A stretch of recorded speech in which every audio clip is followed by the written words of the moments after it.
1 tahun ini saya kerja cuma urus birokrasi. Oke. Hanya birokrasi aja.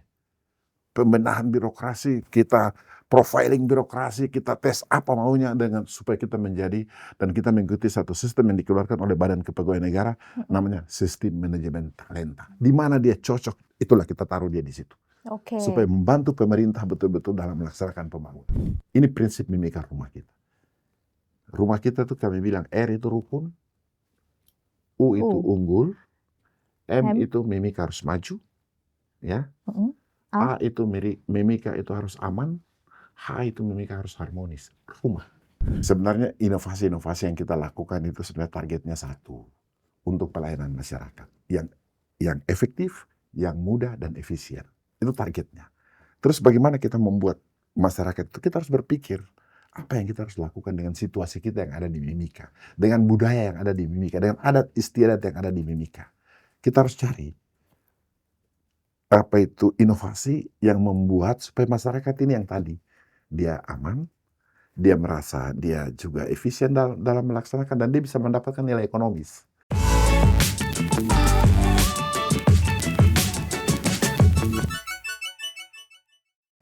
Hai sahabat Kompas.com, kembali lagi bersama saya Monica Rosa di Nusaraya.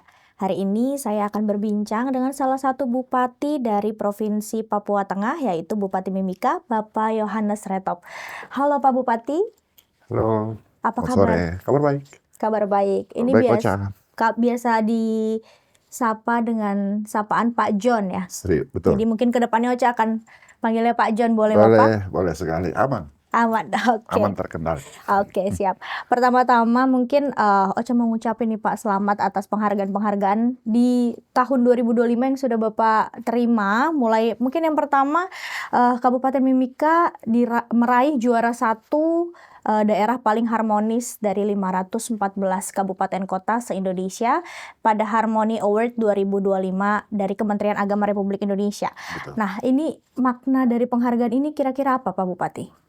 Baik, yang pertama bagi saya kita rasa bangga sebagai bupati. Kita bisa membuat Mimika yang begitu heterogen dengan bermacam suku, berbagai bahasa dan juga berbagai agama, tetapi ternyata kita bisa tetap hidup dengan tenang.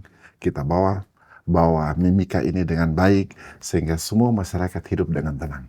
Ini yang pertama.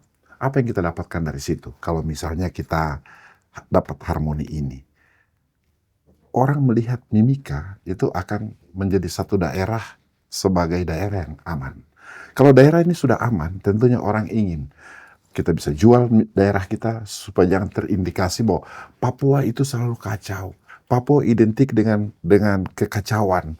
Tapi kalau kita buat Kabupaten Mimika secara khusus menjadi harmoni, investor bisa masuk, semua orang bisa datang di Mimika.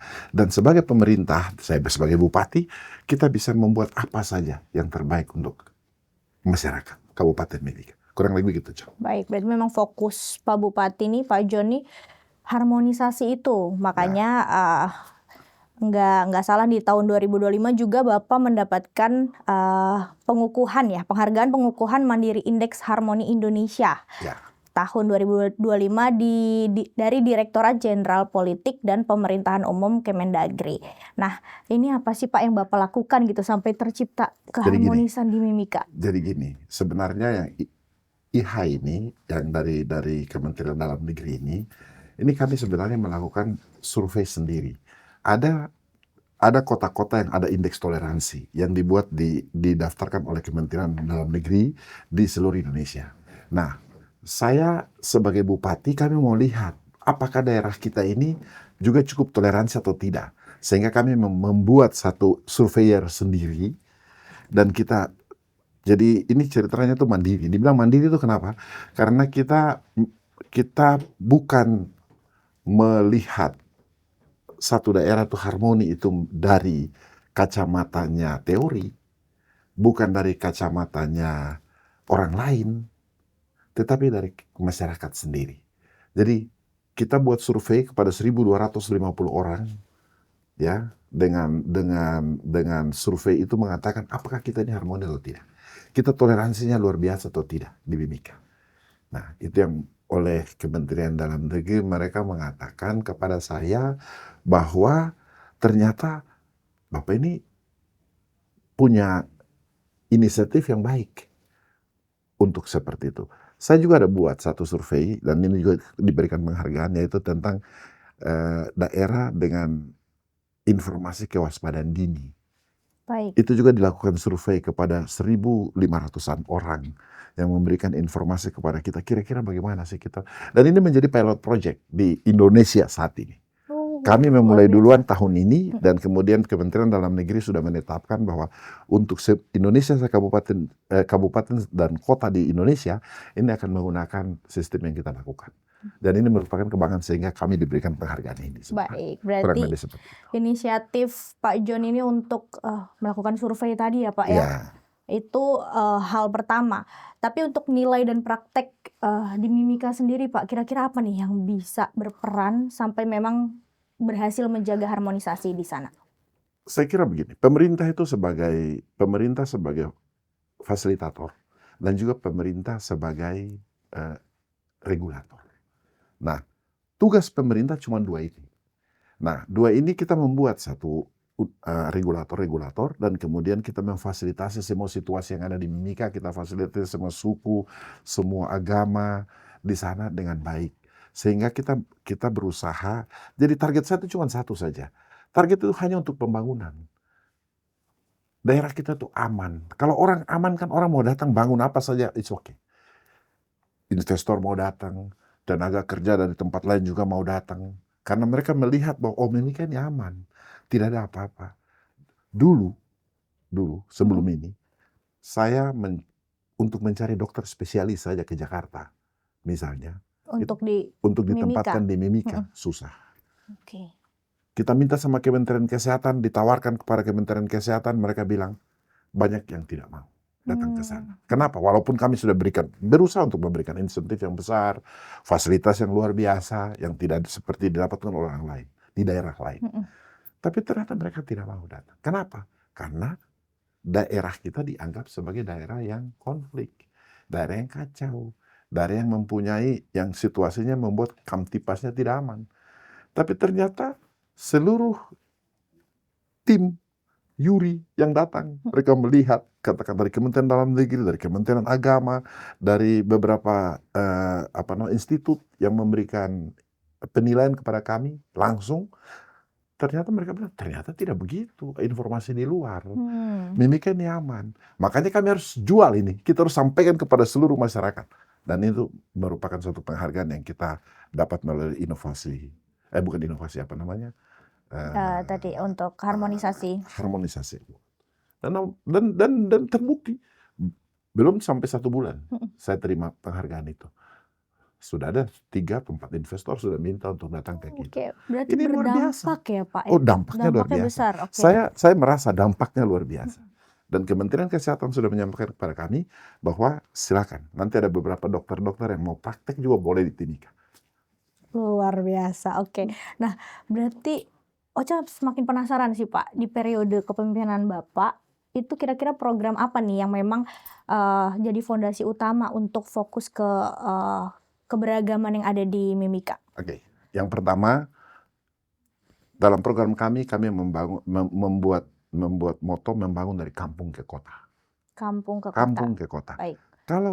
Karena Mimika ini satu daerah yang sebenarnya kalau menurut sistem pemerintahan tidak normal. Kenapa? Kami luas wilayahnya 21.000 km persegi.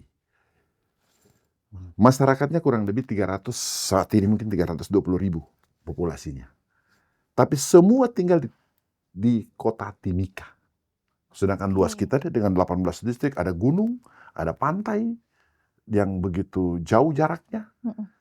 Tapi manusianya semua menumpuk di kota. Di kota. Kenapa? Karena tidak ada kehidupan yang bagus mungkin bagi mereka melihat bahwa di daerah-daerah kampung itu tidak ada. Kita mau membangun pusat ekonomi, bagaimana masyarakat semua tinggal di kota. Untuk apa? Untuk cari kehidupan. Ya kan?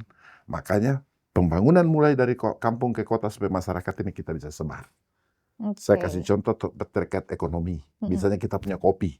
Saya kasih contoh kopi. Kopi kita tanam di daerah di kampung.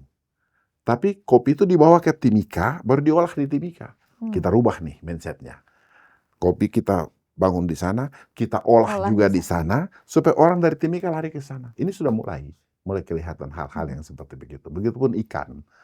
Kita kenapa ikan semua datang harus dijual di Timika? Kenapa kita tidak olah saja di kampung-kampung? Pendidikan juga demikian. Hal-hal yang seperti, ya kelihatannya sepele-sepele, tapi ini membuat dampak yang besar supaya pembangunan kita itu merata. Ya toh? Nah, orang di Indonesia bilang biar pembangunan adil dan merata. Nah, ini saya juga berusaha seperti itu. Mimika harus juga seperti itu. Nah, yang pertama harus kita bangun adalah birokrasi. Birokrasi itu karena apa? Aparatur sipil negara menjadi tonggak utama pembangunan. Dia tugasnya ada melayani masyarakat. Kalau dia sendiri dengan aparat yang kurang begitu mantap, kurang begitu baik, dengan attitude dan dedikasi yang tidak baik untuk sebagai seorang aparatur sipil negara, ini akan susah membangun masyarakat, susah membangun pembangunan. Sehingga itu yang kita utamakan dalam pembangunan. Kalau itu ditanya, apa yang kira-kira jadi tombak utama? 1 tahun ini saya kerja cuma urus birokrasi. Hanya birokrasi aja. Pembenahan birokrasi, kita profiling birokrasi, kita tes apa maunya dengan supaya kita menjadi dan kita mengikuti satu sistem yang dikeluarkan oleh Badan Kepegawaian Negara, namanya sistem manajemen talenta. Di mana dia cocok, itulah kita taruh dia di situ. Supaya membantu pemerintah betul-betul dalam melaksanakan pembangunan. Jadi tepat sasaran ya Pak. Tepat sasaran. Di mana mereka kalau kita sudah menggunakan sistem ini, kita tidak perlu pegawai banyak. Kita butuh saja di daerah saya, mungkin saya butuh 300 orang aja, tapi yang betul-betul oke, kita bisa bangun kabupaten. Ngapain kita punya pegawai sampai 1.000, 2.000, 3.000, bahkan kami sekarang 9.000 pegawai. Apakah ada manfaat? Kita lihat nanti. Kan mungkin daerahnya luas, tapi kalau saya kalau hitung dengan analisa saya, 300 orang saja kita bisa bangun Mimika dengan baik. Ini kurang lebih seperti itu. Makanya apalagi dengan pegawai yang begitu banyak, dengan kemampuan yang luar biasa, dedikasi yang luar biasa, saya kira pasti kita bisa bangun lebih cepat. Baik, berarti fokus di 2025 ini masih pegawai. Pak John masih di birokrasi. Ya. Dibenahi dari dalam dulu. Dari dalam. Oke. Nah, tadi fenomenanya menarik sih Pak. Kenapa kemudian selain karena ekonomi sektor ekonomi itu berkembangnya di kota, apa yang menjadi yang membuat masyarakat tuh nggak mau ke daerah lain selain di kota? Dia kan harus punya kehidupan. Kalau masyarakat kampung, dia hidup gampang, hidup dengan makanan. Kita di Mimika itu berlebihan dampaknya. Mungkin apa ya? Kalau kita bilang berlebihan, apa yang saya maksud ya? Bisa jadi surga gitu. Oke. Ikan ada. Oke. Kita masuk ke hutan, ada daging. Kalau kita tinggal saja, kita ada sagu, ada apalagi ya? Berkebun dekat rumah. Ya, berkebun, ubi-ubian itu kita lepas saja tumbuh sendiri. Buah-buahan saja kita lepas sendiri, sudah tumbuh sendiri. Ini alam Mimika secara khusus. Nah, sekarang apakah kita mau saja seperti begitu? Orang kan ingin pembangunan. Masyarakat sekarang kita sudah mulai kejar tahapan. Makanya saya kejar juga pemasangan. Sebelum saya jadi bupati, saya jadi wakil bupati. Nah, waktu jadi wakil bupati kerja saya cuma 2. Bagaimana kita membangun infrastruktur komunikasi dan membuat Mimika terang. Jadi 21.000 kilometer persegi yang ada kampung sekian 150-an sekian kampung harus terang. Syukur bahwa saat ini saya masih punya utang untuk mungkin 40-an kampung yang saya harus kasih terang. Kalau untuk signal, it's okay, hampir seluruh Kabupaten Mimika sekarang sudah bisa. Sudah mencakup semua. Sudah mencakup. Kenapa Mbak Ocha? Ternyata fenomena apa ini? HP, handphone. Ini jadi fenomena, jadi bukan lagi menjadi kebutuhan sekunder. Ini menjadi kebutuhan primer. Mereka bertugas, guru-guru bertugas di kampung, tenaga kesehatan bertugas di kampung. Tapi mereka tidak betah. Tidak betah di kampung. Masyarakat harus mencari dokter, mencari para perawat, tapi tidak ada. Guru kadang-kadang datang hilang lagi. Akibatnya kan masyarakat jadi bodoh, masyarakat tidak sehat, masyarakat tidak cerdas, kan gitu. Apa penyebabnya kenapa mereka tidak mau? Mereka hanya karena nggak bisa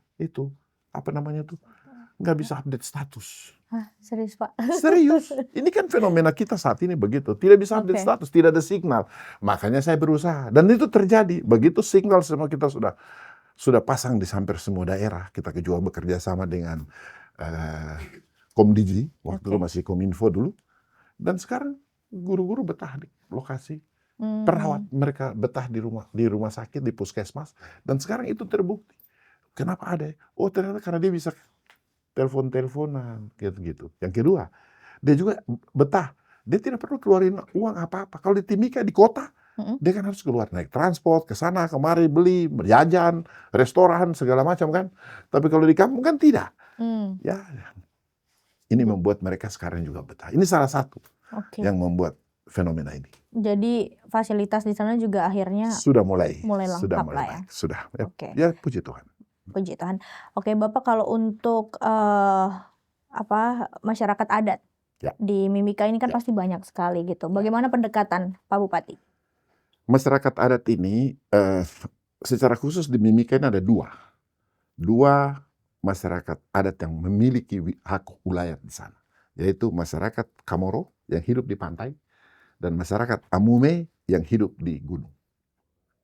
Ada dua masyarakat ini. Tetapi Mimika ini jadi tempat di mana orang semua datang. Makanya di Mimika disebut itu bahwa ada 2 suku dan 5 suku kekerabatan yang ada di sekitar Papua yang tinggal di sana, rata-rata dari pegunungan. 5 suku kekerabatan ini kemudian kita himpun di dalam satu wadah bersama dengan semua kerukunan-kerukunan lain. Kita bikinlah namanya Forum Pembaruan Kebangsaan kan. Yang kemudian suku-suku ini semua kita data, kita buat dan kita hidup. Nah, terus masyarakat adat sendiri seperti apa? Ya, saya sampai hari ini masyarakat di Mimika itu mereka tidak punya lembaga masyarakat hukum adat yang benar. Ini saat ini kami lagi proses melakukan musdat beberapa hari lalu untuk masyarakat adat supaya mereka mereka memilih dewan adat, mereka memilih mengetahui tanah adatnya, tanah hak wilayah, marga-marga di sana, wilayah, hukum adatnya sendiri, pemerintahan adat seperti apa, ini yang selalu kami kembangkan. Nah, saat ini bocah masyarakat mulai, saya bilang sama mereka, bahwa kalau kamu lembaga adat ini ada dan kamu hidup berdampingan terus, kamu jadi mitra pemerintah, dan usulan kalian sebagai warga yang punya tanah, yang menjadi penghuni daerah ini, usulkan program, itu menjadi catatan bagi kami untuk membangun Kabupaten Mimika. Oke. Begitu. Itu yang bikin mungkin mereka jadi merasa dilibatkan juga ya Pak. Hampir Gitu. semua kita libatkan. Sering kita buat pesta budaya dan lain-lain. Dan target saya 2026, saya berharap setiap bulan, kalau tidak bisa 2 bulan sekali, kami akan bikin event budaya di Mimika. Menarik. Semua orang boleh datang di Mimika. Kami ada punya beberapa yang kami sudah setting dari sekarang, biar kita lakukan. Ya, bulan-bulan terakhir ini kami terus melakukan kolaborasi dengan semua orang untuk bagaimana kita bisa membuat festival budaya ini dengan baik, dan festival budaya ini kemudian kita jual ke dunia lah untuk orang mengenal Mimika. Betul. Karena setuju banget Pak, karena adat dan budaya ini memang harus ada terus nih di Mimika, karena itu yang jadi ciri khas juga. Ya, saya kira itu penting. Kita tidak boleh hilangkan. Bahkan sekarang ada beberapa, saya kemarin lombakan supaya mereka ingat kembali budaya mereka. Ada banyak budaya yang sudah hampir hilang. Saya kasih contoh, di Mimika itu ada dayung sambil berdiri.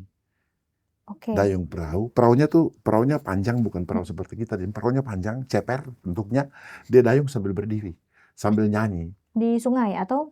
Di sungai, pasti di sungai, okay. Dan bisa di laut juga sih kalau tidak ombak.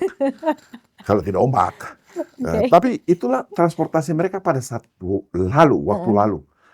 Tapi karena sekarang dengan adanya teknologi, kita sudah bisa naik speedboat, naik segala macam, dia lupa ini. Itu. Barang-barang ini. Nah, saya hidupkan kembali. Ternyata banyak anak-anak muda sekarang sudah tidak bisa seperti itu. Mungkin nggak tahu juga bahkan sampai. Mungkin dia mungkin tahu, tetapi untuk mempraktekkan sudah tidak bisa. Sayang banget. Jadi ini kita harus bangkitkan dan ini bagus, sebenarnya bagus. Satu budaya yang kita harus kembangkan dan bisa sekarang jadi tontonan, Mhm, jadi nilai ekonomis dah. Bahkan bisa Ya, sampai mendunia ya, kayak ya, yang ya, sempat viral ya, sebelumnya. ya. Iya, benar-benar. Oke, nah dari tadi kan kita ngobrol nih sahabat Kompas.com, banyak banget inovasi Bapak di tahun pertama, sebagai Bupati Mimika. Makanya kalau nggak salah kemarin ya Pak ya, baru banget dapat, penghargaan Inovatif Government Award di 2025. Ya. Nah, gimana tanggapan Pak Bupati nih? Jadi begini, sebenarnya inovasi-inovasi yang kita lakukan itu sebenarnya targetnya satu, untuk pelayanan masyarakat yang efektif, yang mudah dan efisien. Itu targetnya. Terus bagaimana kita membuat masyarakat itu, kita harus berpikir apa yang kita harus lakukan dengan situasi kita yang ada di Mimika, dengan budaya yang ada di Mimika, dengan adat istiadat yang ada di Mimika. Kita harus cari apa itu inovasi yang membuat supaya masyarakat ini yang tadi dia aman, dia merasa dia juga efisien dalam melaksanakan dan dia bisa mendapatkan nilai ekonomis. Ini target dalam melakukan. Mimika kebetulan kami masuk dalam 150 kota kabupaten smart city Oke. yang dulu kami kerjasama juga salah satu dengan Kompas Gramedia dulu waktu saya ingat tahun 2017 dari 25 sekian banyak kabupaten kami masuk. Mimika masuk dalam 25 kabupaten pertama menjadi pilot project untuk smart city. Smart City. Dan kemudian kami sekarang lakukan ini dengan baik, dengan terus. Dan salah satu target bagaimana smart city kita ini, kita buat inovasi-inovasi. Nah, inovasi yang kita lakukan bukan saja semua berdasarkan aplikasi. Tapi inovasinya itu yang tadi, bagaimana melayani masyarakat yang baik. Untuk masyarakat mendapatkan segala sesuatu yang baik. Oke? Akhirnya kita kembangkan banyak inovasi. Kami cukup banyak inovasi yang kami sudah lakukan. Kalau saya catat sekarang dari sejak saya jadi wakil bupati sampai dengan hari ini, sejak sebelumnya saya itu adalah kepala dinas perhubungan dan informatika. Sehingga Infocom ini betul-betul saya kembangkan in aplikasi-aplikasi internet melalui aplikasi-aplikasi Komunikasi. yang bisa kita pegang untuk merangkul masyarakat. Dan kalau saya catat itu sekarang ini kami tercatat di Bapeda, yaitu inovasi kita tuh hampir 300-an, 400-an inovasi. Luar Cuman biasa. inovasi-inovasi ini ada yang memang ada yang tercatat. Tapi kalau ada inovasi-inovasi yang menurut kami itu memang wajib harus dilakukan, maka kita harus buat peraturan kepala daerah, peraturan bupati kita buat supaya ini. Nah, itu yang kemarin ada beberapa yang kami buat yang kita ikut lomba dalam tahun ini. Tahun lalu juga kita sudah menang juga sih di Inovasi Award ini tahun lalu. Waktu saya jadi wakil bupati, Inovasi Award juga kita sudah dapat, tapi kita masih dapat juara 2. Kalau sekarang lumayan sih, lebih bagus. Naik tingkat dikit.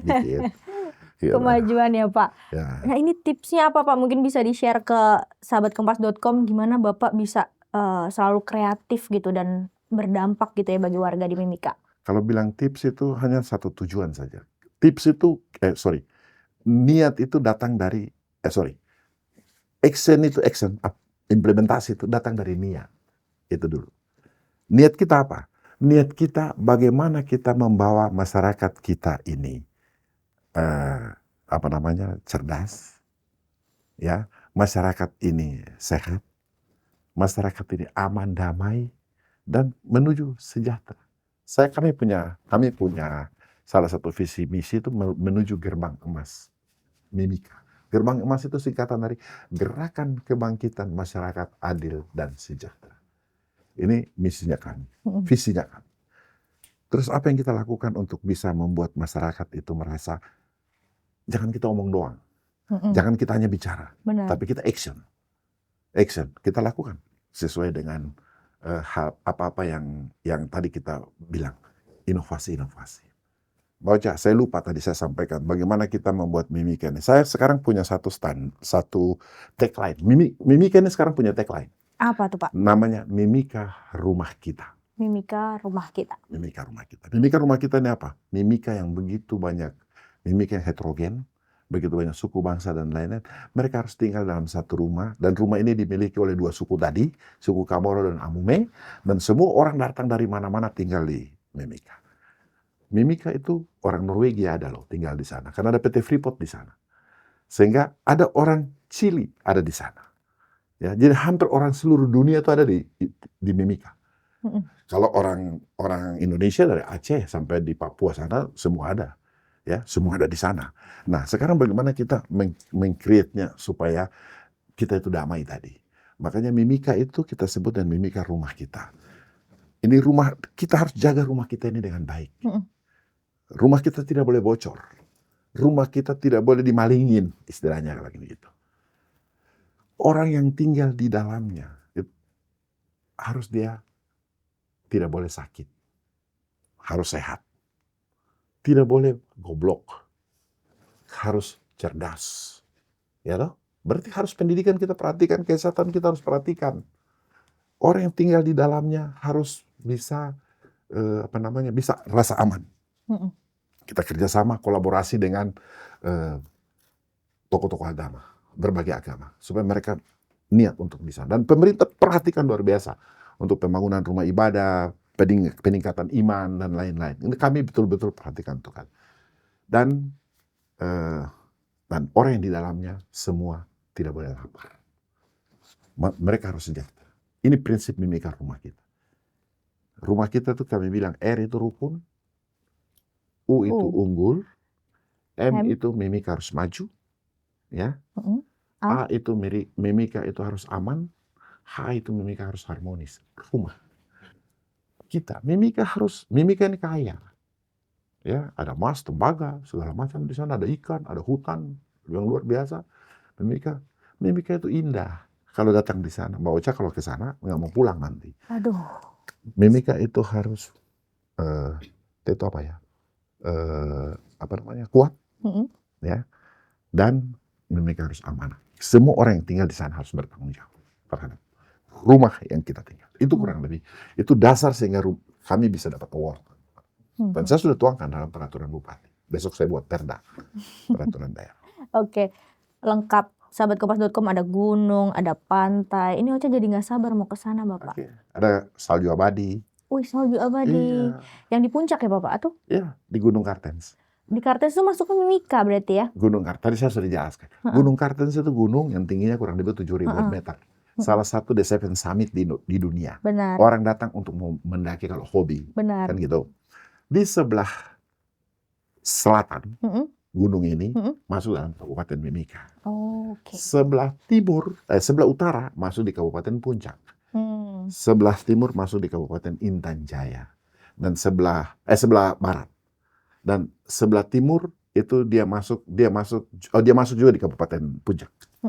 Ih, mau banget Pak ke sana. Kapan Ocha diundang ke sana? Silakan. Oke, tadi Pak Jun berbicara tentang rumah itu kan pasti nggak lepas dari infrastruktur, Ya. Pak. Gimana sih? Ocha kan belum pernah nih ke Mimika ya. Gimana kondisi Mimika di sana? Baik. Infrastruktur di Mimika karena luas kita 21.000 km persegi. Jadi kita itu cukup sulit dalam pembangunan infrastruktur untuk mencapai 21.000 km persegi tadi. Ya. Karena 60% Kabupaten Mimika terdiri dari hutan lindung, Taman Lawrence. Sehingga kalau kita mau bangun, kita harus minta izin dulu ke Kementerian Kehutanan, Kementerian Lingkungan Hidup untuk kita bangun. It's okay. Tapi kalau jalan di dalam kota dan lain-lain itu kita bangun sekarang dengan baik. Kalau untuk jalan, jembatan dan lain-lain ya, saya punya target memang besok kalau kita sudah punya. Saya mau bicara juga dengan teman-teman di Jakarta, di pusat sini. Di Jakarta ada jalan layang begitu banyak, masa di Mimika nggak bisa sih? Ya kan? Karena hutannya hutan, tidak boleh kita gundulkan hutan-hutan ini. Kita tidak boleh potong. Ya kita bangun aja jalan. Sambil sekarang jadi wisata ya. Kita Di jalan di atas atas ya. di bawahnya mangrove. Wah, keren pasti. Bayangkan saya. Ini mimpi. Mudah-mudahan ini jadi. Berawal dari mimpi, Bapak. Oke. Terus kami ada 18 distrik. Orang bilang kecamatan ya. 18 distrik, kalau di Jawa mereka bilang kecamatan. 18 distrik, kami 11 kecamatan punya bandar udara. Lapangan terbang. Karena kami harus pergi kemana-mana menggunakan pesawat terbang. Ini infrastruktur kita. Kalau infrastruktur air untuk kota, it's okay, sudah bagus. Air bersih. Listrik, tadi saya bilang, kami punya program Mimika Terang. Kurang lebih hampir semua daerah sudah bisa terang. Kalau untuk lingkungan hidup, it's okay. Kita berusaha ya semaksimal mungkin untuk lingkungan ini kita pertahankan dengan baik, kita jaga hutan ini dengan baik, kita jaga gunung kita dengan baik, air tidak boleh buang sampah di laut dan lain-lain, ini kita jaga. Daerah kita ini 1000 sungai, begitu banyak sungai karena delta daerahnya. Jadi banyak pulau-pulau istilahnya kan di dalam sana, dan itu semua penuh dengan kampung-kampung. Kami punya wisata cukup banyak, tetap wisata pantai, pasirnya luar biasa bagus-bagus pantainya. Tetapi infrastruktur menuju pantai kita harus menggunakan speedboat untuk Sulit sementara. Kenapa? Karena tadi kita mau bangun jalan, tetapi ini infrastrukturnya ini hutan lindung ini. Jadi kita harus Tidak turunkan status dulu, baru kita bisa kerjakan. Ini persoalan kita yang ada di sana. Kalau rumah di daerah kota, kalau di kota sih oke, semuanya udah bisa lah. Dan di kota itu kami ada satu kota itu dan sekitarnya itu ada 6 distrik. Jadi kalau untuk 6 distrik yang ada di sekitar kota, semuanya sudah bisa tersambung dengan jalan raya yang bagus, aspal yang baik, tidak infrastrukturnya oke lah, jembatan semua sudah. Oke, infrastruktur. Kemudian kita bergeser ke pendidikan nih Bapak. Oke.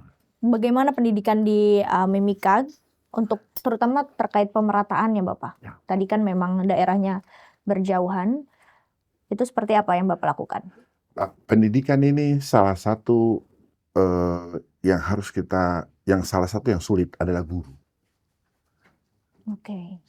Kita bangun sekolah semua, hampir di semua kampung kami sudah punya sekolah. Mimika termasuk aman, tidak ada masalah. Jadi semua anak-anak di sana sekolah dengan baik. Tapi dengan adanya 13 tahun sekarang wajib sekolah, anak-anak harus punya PAUD. Nah sekarang tahun depan ini kami fokus pada PAUD.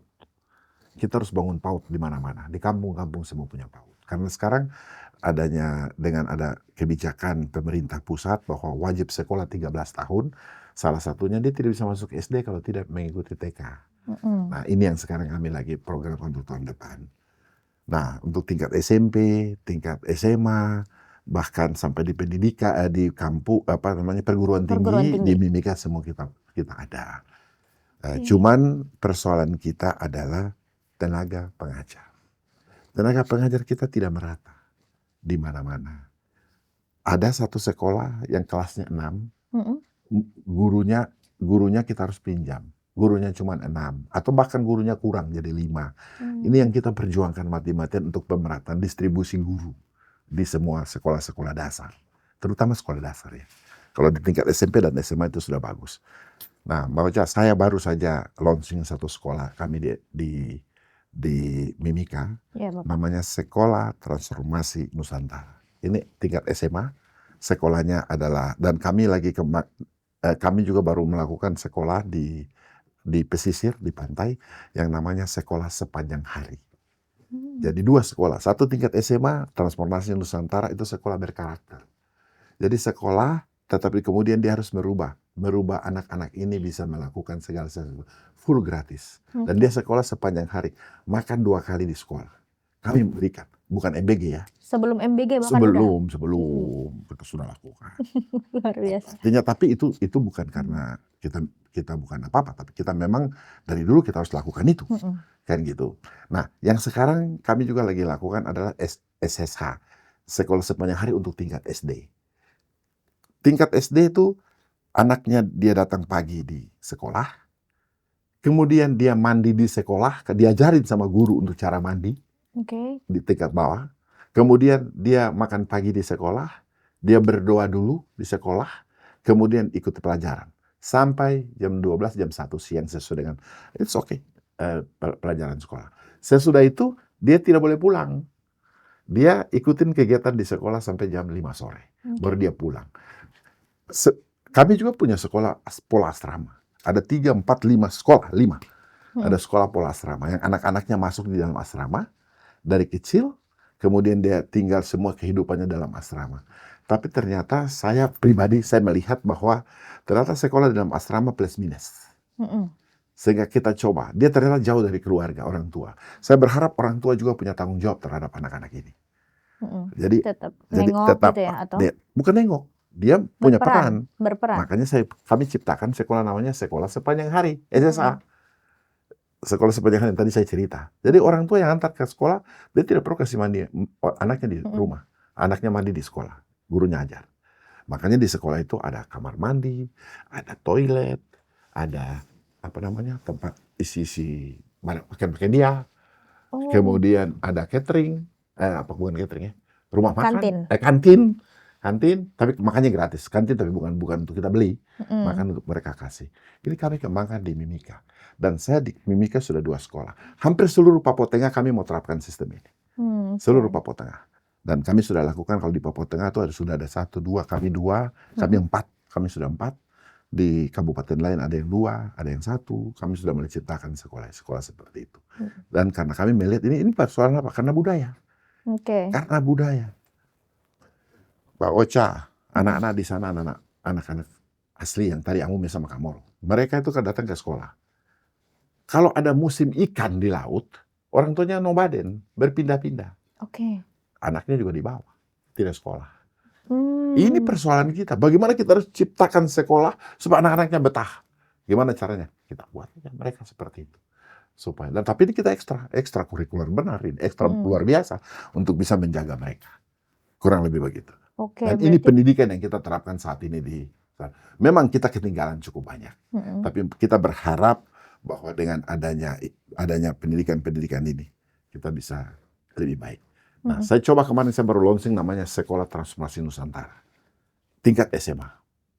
Wah, ternyata saya lihat anak-anaknya, kami baru sekolah 6 bulan ya.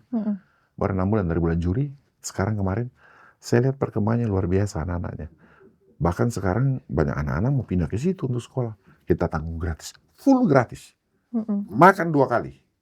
Dan semua kegiatan di sekolah sampai jam 5 sore. Ini tingkat SMA. Kalau tadi saya bicara tingkat SD, sekarang tingkat SMA. Dan kurikulumnya kurikulum plus. Kurikulum nasional plus. Sebenarnya kami mau buat sekolah internasional sebenarnya. Tapi ya saya kira itu mungkin terlalu susah untuk anak-anak kita saat ini. Kita kembangkan pelan-pelan. Jadi kita sekolah nasional plus. Dan saat ini sudah jalan dengan baik.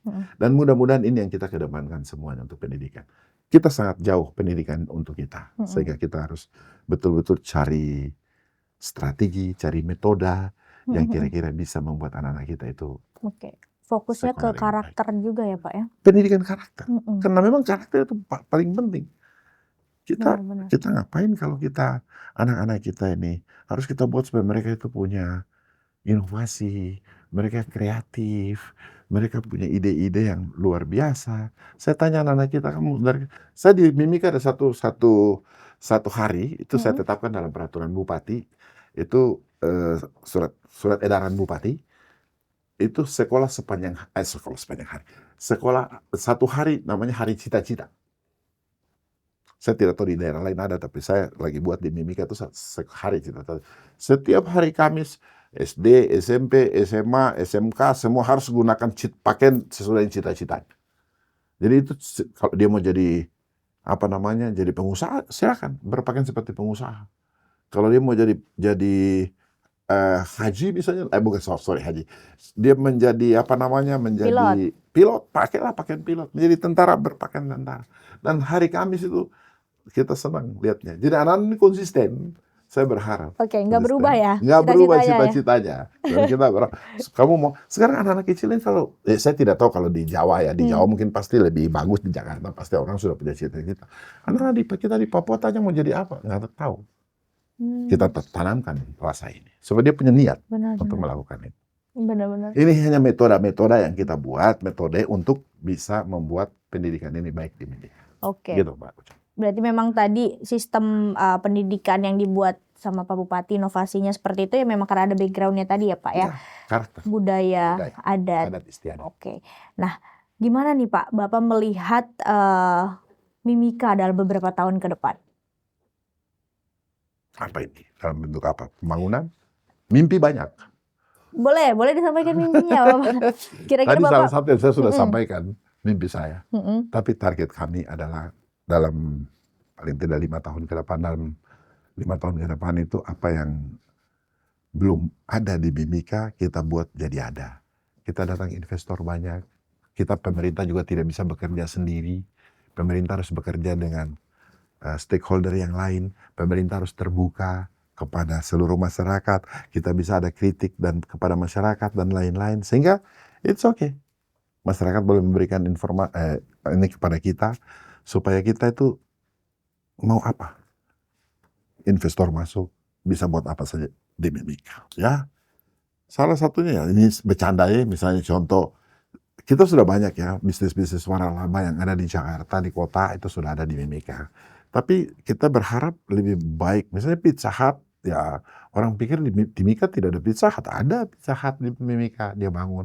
Yang belum ada Starbucks aja. Starbucks. Saya berusaha tahun depan masuk Starbucks lagi.